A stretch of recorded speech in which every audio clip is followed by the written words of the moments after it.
তো কাঁথি শহরটাই একবার বাইপাস দিয়ে ঢু মেরে আসি, দেখা যাক কেমন। এই হচ্ছে শহরের রাস্তা, চলো একটু রাইড এনজয় করা যাক। আর লেফট সাইডের দীঘা, নিচ দিয়ে খাল যাচ্ছে। এটা আমার এক ভাইয়ের পেট্রোল পাম্প, চলো।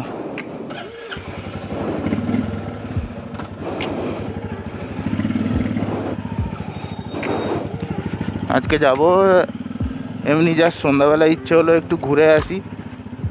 তো কাঁথি শহরটাই একবার বাইপাস দিয়ে ঢু মেরে আসি, দেখা যাক কেমন।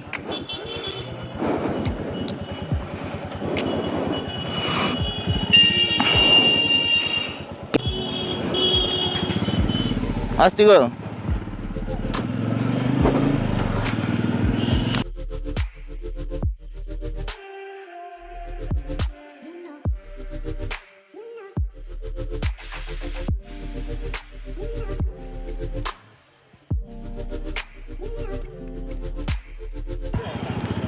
এই হচ্ছে শহরের রাস্তা, রাস্তা ভালো কিন্তু ট্রাফিক, এরই মধ্যে কাটিয়ে কুটিয়ে যেতে হবে।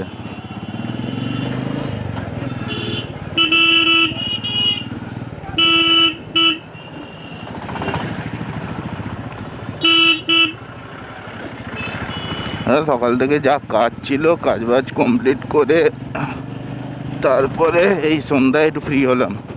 চলো একটু রাইড এনজয় করা যাক। ওয়েদারও ঠান্ডা, দু একদিন ধরে বৃষ্টি চলছে, তো এখন ওয়েদার আজকে তো ভালোই আছে, খারাপ না। তো রোদের সময় গরম, এখন সন্ধ্যেবেলা বেশ ঠান্ডা হাওয়া দিচ্ছে, ওয়েদার গুড। এই হচ্ছে ইটাবেড়িয়া রসলপুর গাড়ি। রসলপুর মানে হচ্ছে এটা তোমাদের রসুলপুর থেকে নদী, ওখানে নদী পেরিয়ে ডায়মন্ড হারবার টারবার যাওয়া যায়, হলদিয়া। এই যে বাইপাস এখান থেকে স্ট্রেট হচ্ছে চলে যাচ্ছে কলকাতা, আর লেফট সাইডে দীঘা।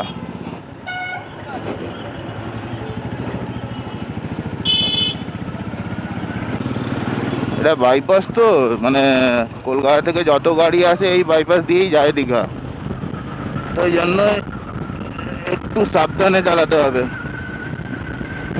কেমন ভিউ পাচ্ছ বন্ধুরা বুঝতে পারছি না, কেননা ফার্স্ট টাইম সন্ধ্যের সময় নিয়ে বেরোলাম গোপ্রো। আমরা পুল বলি, নিচ দিয়ে খাল যাচ্ছে।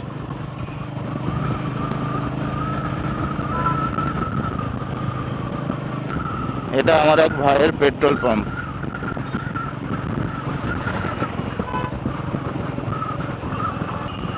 এখন আমরা এসে গেছি খড়গপুর বাইপাস। খড়গপুর বাইপাস নামটা কেন, কারণ এই যে মোড়টা দেখছো, এখান থেকে ডান দিকে চলে যাচ্ছে খড়গপুর, মেদিনীপুর হয়ে একদম সোজা রাঁচি, ওই মেন রোড এটা। তো আমি নেক্সট যে ট্যুরটা করতে যাচ্ছি ওটা এই রাস্তাতেই। কোনটা সেটা তোমার, জায়গাটা কি সেটা ওটা পরে জানাবো, এখন একটু সাসপেন্স। এই উইকেই যাচ্ছি। আমরা যদি ওই খড়গপুর বাইপাস থেকে স্ট্রেট নেই, তাহলে এটা পুরো সেন্ট্রাল বাস স্ট্যান্ড, মানে এখান থেকে পুরো কলকাতা যাওয়ার বাস ছাড়ে, প্লাস যত বাস ভায়া কাঁথি দীঘা যাচ্ছে সব এই বাস স্ট্যান্ডের উপর দিয়ে যাবে। এটা খুব বড় একটা বাস স্ট্যান্ড আমাদের। তো কাঁথির মধ্যে মোটামুটি একটা দুটো দিনে 4টে বাস স্ট্যান্ড আছে, তার মধ্যে সেন্ট্রাল বাস স্ট্যান্ডটাই সব থেকে বড়।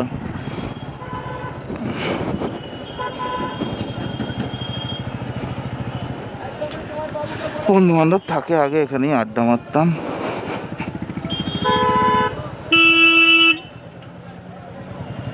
দেখো কাণ্ড।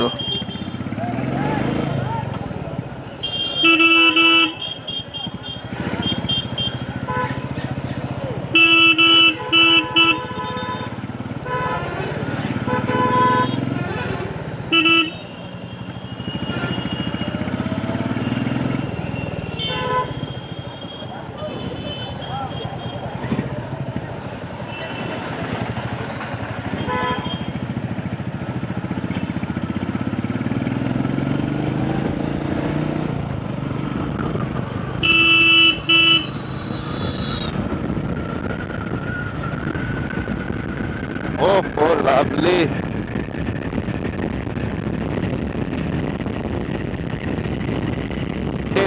ট্রেনে মজা আছে।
মেরে মেরে ঠেলা দিয়ে দিয়ে নিয়ে যেতে হবে।